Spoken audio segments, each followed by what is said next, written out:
Hello mga mi, magandang araw. Magluluto pala tayo ngayon ng chicken creamy with mushroom.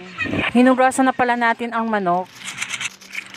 Timplahan lang ng asin, paminta at seasoning granules. Marinate ko lang pala ng 1 oras para manuot ang lasa.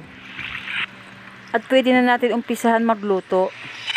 Bali gumamit ako ng butter at ipiprito ko muna yung manok hanggang sa magkulay brown.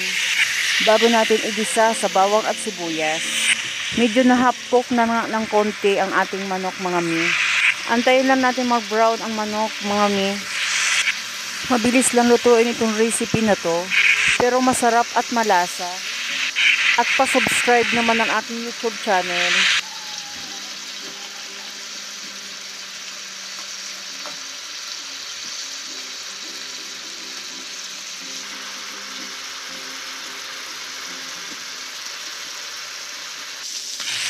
Ayan, kulay brown na. Tanggalin muna natin sa kawali.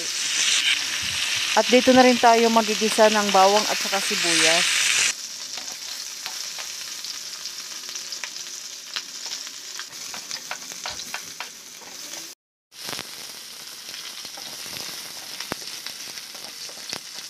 Ayan, kulay brown lang natin ang sibuyas at saka bawang.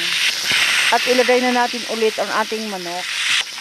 Sambutsa lang natin ng konti at lalagyan natin ng tubig para mapakuluan natin ang ating manok at maluto. Saka natin ilagay ang ating Nestle cream at patuluin lang natin ng konti. Timplahan na rin natin. Nilagyan ko ulit ng paminta at konting asin at ilagay na rin natin yung mushroom. Pakuluin lang natin ulit. At ayan, ready to serve na ang ating creamy chicken with mushroom. Pa-subscribe naman ang aking YouTube channel.